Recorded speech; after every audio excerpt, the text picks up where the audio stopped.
네, 구독자, 시청자 여러분 반갑습니다. 박 작가입니다. 네, 벌써 수요일입니다. 한 주가 중순을 향해서 가고 있는데요. 여러분 오늘 하루도 잘 보내시기를 바랍니다.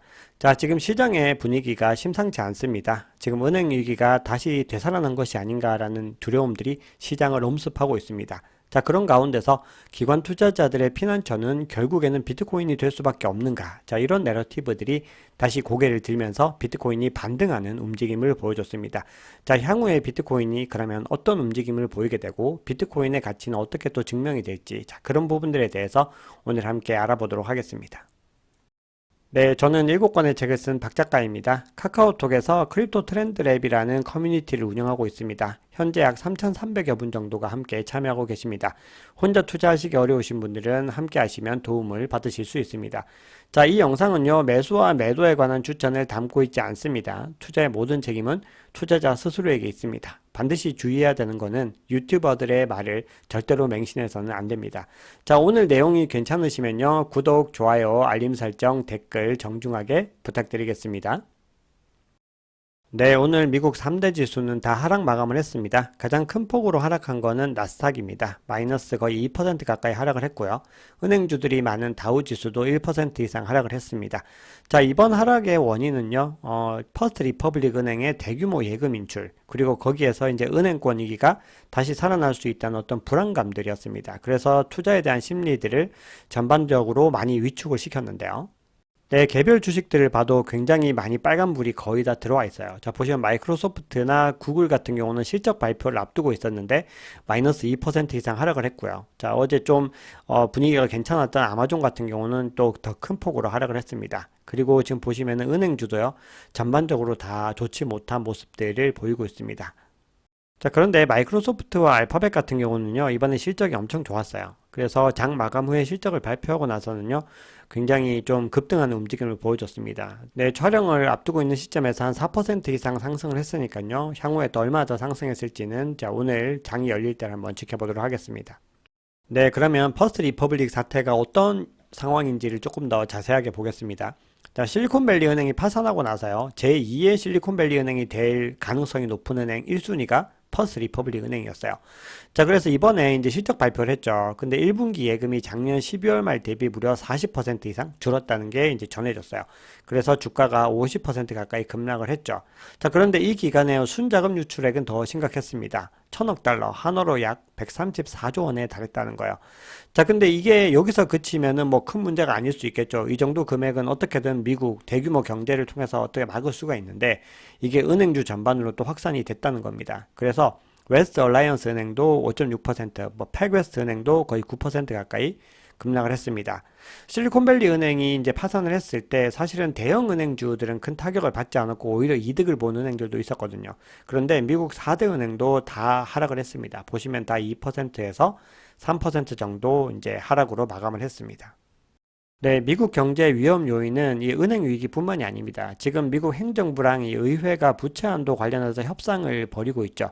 그런데 공화당이요, 이 부채 한도 관련해서 예산안을 냈어요. 그런데 이거를 내년 3월 31일까지 1조 5천억 달러, 한화 약 2013조 원을 상향을 하는 대신에 내년 연방정부 예산을 1,300억 달러, 약 174조 원을 삭감하는 내용을 담은 이 예산안을 의회에 제출한 거예요. 이걸 가지고 이제 상하원에서 이제 갑론을박이 벌어지겠죠. 그런데 만약에 이게 상하원을 모두 통과하면은 이 바이든 대통령이 거부권을 행사할 것이라고 밝혔어요. 그러니까 이 지금 부채 한도 협상이 굉장히 난항을 겪고 있다라는 거죠.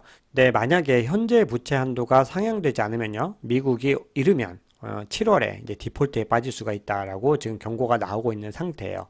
자, 바이든 같은 경우는 지금 대선을 앞두고 있고 지금 이제 연임을 목표로 하고 있거든요. 나이가 굉장히 많음에도 지금 다시 트럼프와 맞붙을 생각을 하고 있어요. 그렇기 때문에 본인의 어떤 큰 그림 속에서 이거는 굉장히 민감한 문제로 작용할 수가 있는 겁니다. 네, 어제 발표된 주요 지표들 몇 가지만 또 보고 가겠습니다. 어제 미국 건축 승인 건수가 발표가 됐는데요. 네, 이전보다는 하회를 했지만 일단 예측치보다는 상회를 하면서요. 그래도 일말의 안도감을 좀 가지게 됐어요. 자, 보시면은 좀 이제 급격하게 떨어지는 그림이긴 해요. 하지만 어쨌든 예측치는 넘었다는 거고요. 자, 그런데 나머지 지수들은 예측치를 넘지 못했습니다. 미국 12 소비자 신뢰 지수는 예측치를 상회하지 못했습니다. 자, 이거는요, 전체 경제 활동에서 이제 소비가 굉장히 중요하죠. 소비자 지출이 굉장히 중요한데 이거를 예측할 수 있는 선행 지수로 이제 작용을 하거든요. 근데 이게 이전보다 하회를 했는데 예측치보다도 하회를 했습니다. 그래서 경기 침체 시그널이 좀 강해지고 있다. 이런 신호로 볼 수가 있고요. 네, 미국 리치몬드 지역에서 이제 제조업 지수와 이 서비스 지수를 발표를 했는데요. 이거는 좀 더 심각한 수준인 것 같아요. 자, 이전과 예측치를 좀 많이 이제 하회하는 모습들을 보이고 있습니다. 특히 서비스 지수는요, 이전을 하회하는 것은 물론이고 예측치를 월등하게 하회를 하고 있어요. 그렇기 때문에 지금 이제 시그널 자체가 분명히 인플레이션은 잡아야 되는 미국 연준의 최대 미션 중에 하나지만 지금 경기가 계속해서 좋다고 하는데 실제로는 그렇지 않다라는 시그널들이 굉장히 많아지고 있거든요.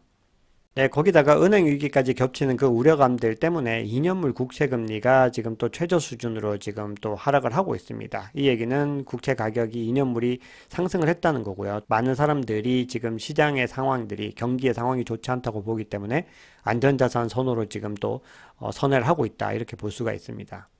네, 다음 달 5월 4일에 0.25%포인트 상승해야 된다는 의견이 아직까지 지배적이고 압도적으로 많습니다. 그런데 어제 90%를 넘겼는데 이번에는 이제 79%로 70%대까지 내려왔습니다.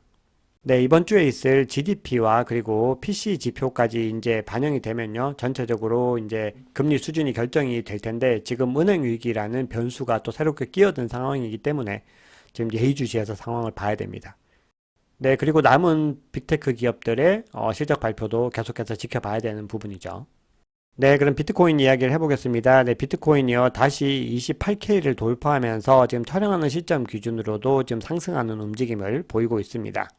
네, 어제 알트코인까지 해서 대부분의 이 가상자산들은 파란불이 들어와 있어요. 네, 이걸 보시면 미국 증시와 얼마나 많이 디커플링이 되고 있는지를 알 수 있어요. 어제 비트코인이 하루 동안에 거의 3% 가까이 상승을 했습니다. 네, 비트코인 도미넌스도요. 어제 상대적으로 비트코인이 많이 상승을 했기 때문에 지금 47.7 정도가 되고요. 지금 48% 근방으로 다가가고 있는 모습들을 보이고 있습니다. 네, 투심도 소폭 개선이 됐습니다. 3계단 상승을 해서요. 다시 중립에서 그리드 단계로 지금 전환을 했습니다. 네, 그러면 CVD 차트를 한번 보겠습니다. 먼저 파이어 차트를 보겠습니다. 원래 26.7K에서 이 매수벽이 굉장히 뚜렷했죠. 하얀색이었거든요. 그런데 지금 보면 이 매수벽이 있긴 한데 많이 옅어져 있습니다. 그 대신에 27.3K와 27.5K 부근에서 다시 매수벽이 만들어지고 있어요. 이 얘기는 지지선으로 보고 있는 라인이 올라갔다는 거죠. 그렇기 때문에 지지 영역이 올라갔기 때문에 어쨌든 투자자들 입장에서는 뭐 조금 안도할 수 있는 그런 부분이라고 볼 수가 있고요. 자, CVD 차트를 한번 보겠습니다.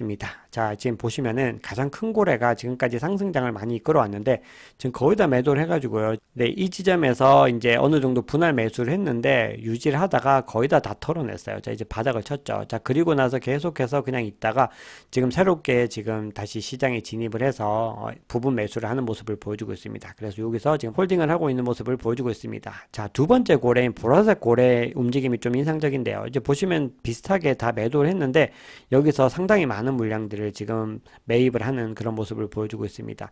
자, 지금까지 갈색 고래와 좀 비슷한 움직임을 보였던 빨간색 고래도요. 계속해서 좀 분할 매도를 하다가 이 지점에서 다시 매수로 전환을 하는 모습을 보여주고 있습니다.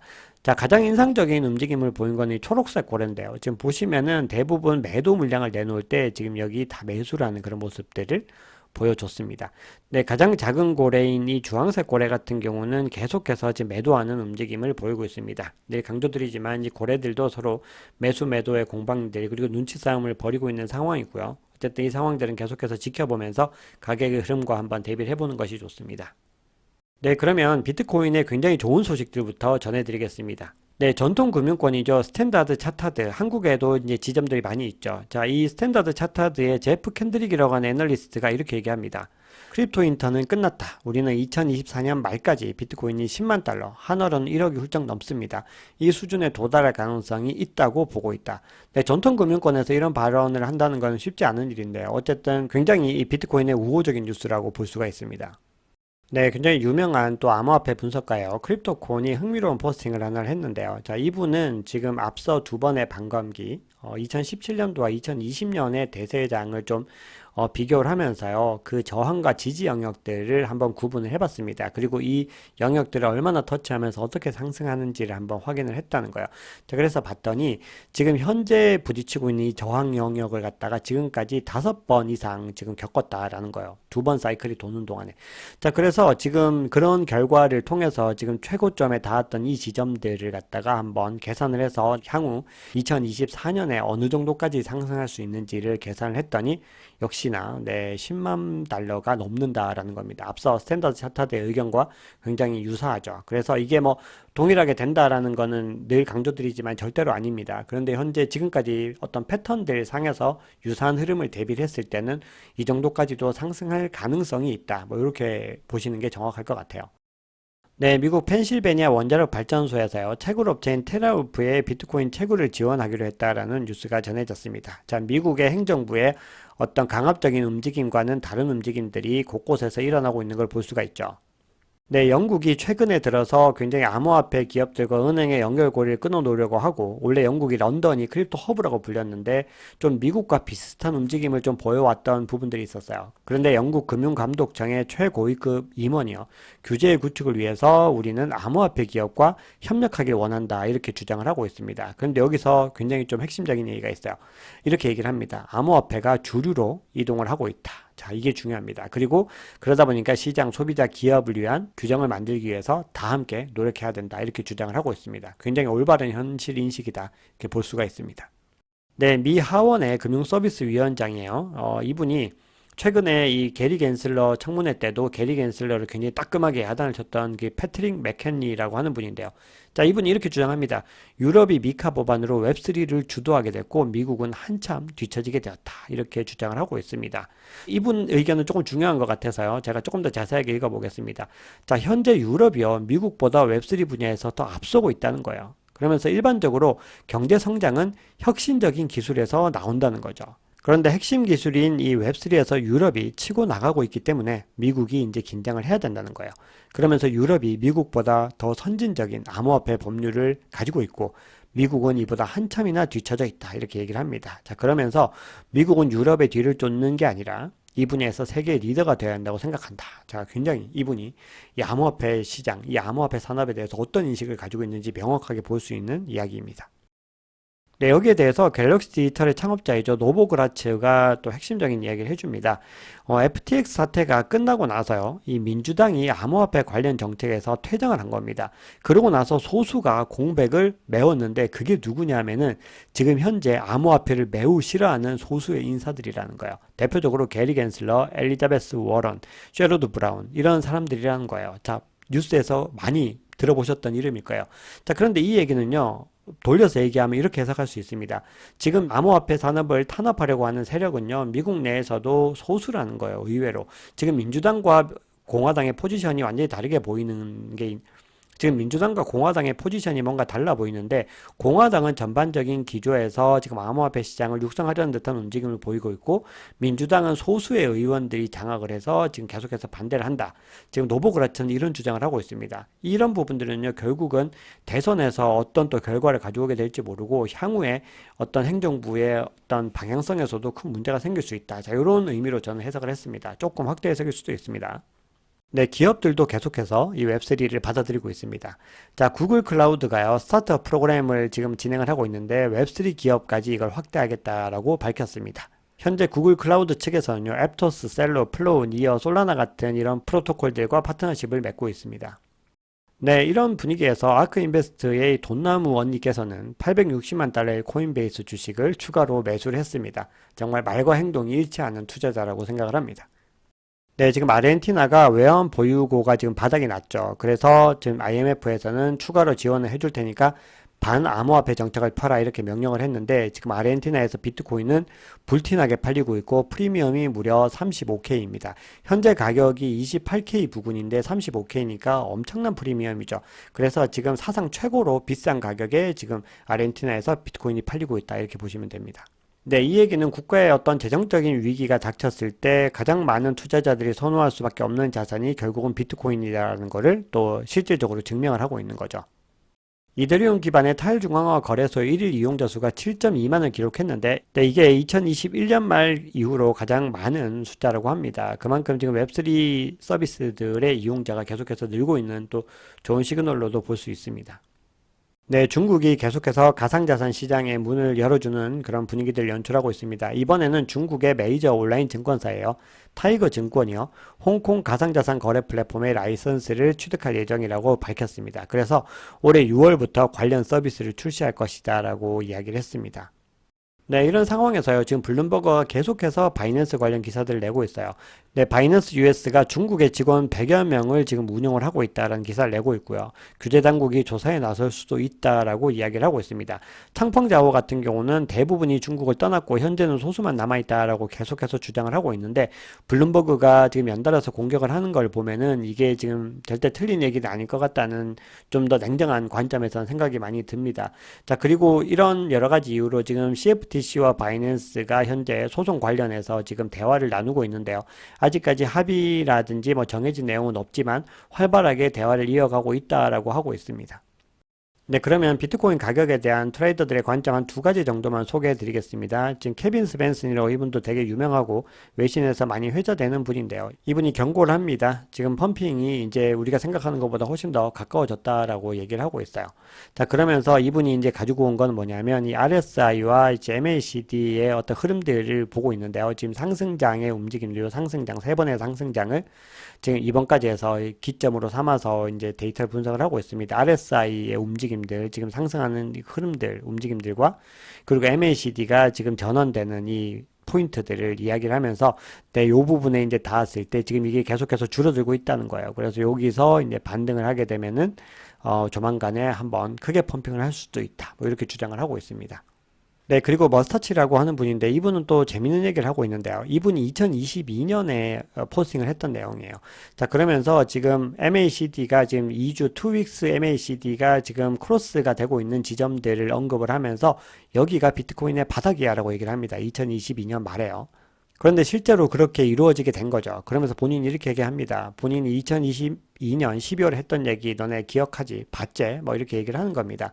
그러면서 다시 그걸 확인시켜 주면서 이번에 그 본인이 포스팅을 하고 16K에서 30K로 이제 갔다는 거죠. 이런 상황에서 먼슬리 MACD가 크로스가 지금 일어나려고 하는 지금 지점이라는 거예요. 그리고 해당 그 지점들마다 다 이렇게 상승의 큰 흐름이 있었다라고 주장을 하고 있는 거예요. 그래서 이번에 이제 크로싱이 되고 나면은 이런 상승의 흐름을 가지고 갈 것이다. 이렇게 얘기를 합니다. 네, 그런데 여기서 좀 드릴 말씀이 있는데요. 제가 이런 관점들을 소개해 드리는 게 굉장히 트위터에 많은 트레이더 분들을 뭐 수도 없이 많이 팔로잉을 하고 있는데 그 중에서도 가장 믿을만 하다고 생각되는 관점을 가지고 오는 거긴 하지만 어쨌든 단기적인 움직임은 아무도 알 수가 없고 이게 뭐 갑자기 바닥을 칠지 누가 알겠어요. 이렇게 변동성이 큰 시장에서. 근데 이걸 이제 계속해서 말씀을 드리게 되면은 이 기대치 때문에 큰 고민을 하지 않고 투자하시는 분들이 분명히 생길 수 있거든요. 그래서 이런 차트적인 관점들을 가지고 오는 게 나은지 아니면 그냥 없어도 괜찮을지 좀 댓글로 의견을 주시면요. 자, 그 부분을 좀 참고를 해서 향후에 컨텐츠를 만드는 데 활용을 하겠습니다. 네, 부탁 좀 드리겠습니다. 네, 마지막으로 이 시장에 대해서 조금 냉정한 평가에 대해서도 알아보겠습니다. 이 FX 프로라는 곳에 이제 선임 시장 분석가래요. 알렉스 쿱치케비치라고 하는 사람이요. 이 50일 이동 평균이 이제 붕괴될 뻔 했는데, 다시 이제 반등을 했죠. 근데 만약에 이런 움직임들이 이어지게 되면요, 이 강세장의 체력에 의문을 제기할 수 있다는 거예요. 그래서 26,600달러 아래로 이제 만약에 하향을 하게 되면은 이 다지기보다는 더 큰 하락의 서막이 될 수 있다. 이렇게 주장을 하고 있습니다. 자, 그리고 투자 전문 매체인 이 밸런스는요, 금융시장에서의 통화 공급 감소와 이 은행권 위기에 따른 유동성 우려가 결국 위험 자산인 암호화폐의 악재로 소화될 수 있다고 얘기를 하고 있어요. 자, 이게 무슨 얘기냐면 지금 이제 은행 위기들 때문에 비트코인이 반등을 하고 있지만 만약에 이 상황이 더 심각해져서요. 유동성의 감소로 이어졌을 때는 모든 자산들이 다 지금 하락할 수 있다는 거예요. 그래서 너무 지금 이 내러티브들 탈출구라는 은행 위기 탈출구라는 내러티브들이 늘 먹히진 않을 수 있다. 뭐 이렇게 저는 해석이 되고 있거든요. 아무튼 그런 얘기를 하고 있고요. 지금 이제 부채 한도에 대해서 지금 우려가 커지면서요. 유럽 중앙은행이 양적 긴축을 강화를 했어요, 더. 그리고 중국도 이 완화 조치를 냉각을 했거든요. 그러다 보니까 글로벌 유동성 하락 위험이 실제로 많이 커지고 있다. 자, 이렇게 또 강조를 합니다. 자, 그리고 또 하나 위험한 게 뭐냐면 암호화폐 플랫폼과 미국 규제 당국 간의 긴장도 계속해서 높아지고 있다는 거죠. 네, 제가 늘 강조드렸지만 올해 굉장히 중요한 이슈 중에는 네, 규제 이슈가 있다고 말씀을 드렸고 올해 인도에서 열리는 G20에서 그 규제안이 마련이 될 것이다. 규제안 마련에 대해서 가이드가 나올 것이다. 이렇게 말씀을 드렸습니다. 자, 그런데 반대에 또 의견도 있습니다. 네, 이 산티멘트는요, 자료를 내고 좀 다른 의견을 얘기하고 있어요. 스테이블 코인, 다이를 갖다가 10만 개에서 1000만 개 보유한 걸 이제 상어 혹은 고래라고 부르는데, 이 주소들이요, 6주 사이에 다이 전체 공급량의 6.4%를 추가로 매수를 했다는 거예요. 자, 이 얘기는 암호화폐 시장이 가격을 다져가는 동안 이 중대형 투자자들이 향후 비트코인 암호화폐 매수에 사용할 이 스테이블 코인을 축적하는 것이다. 이렇게 분석을 하고 있습니다. 그러니까 고래들은 지금 현재 계속해서 이 매집을 준비하고 지금 기반을 마련하고 있다. 이렇게 해석을 할 수가 있는 거죠. 네, 오늘 준비한 얘기는 여기까지입니다. 네, 시장이 반등을 했지만 또 시장은 어떻게 급반전될지 모르니까요. 단기적인 결과에 일희일비하지 마시고요. 우리는 늘 길게 보시고 그리고 반감 이후 시점까지 충분히 보시면서 장기 투자를 하실 것을 권유드리겠습니다. 네, 오늘 준비한 얘기는 여기까지입니다. 감사합니다. 박 작가였습니다.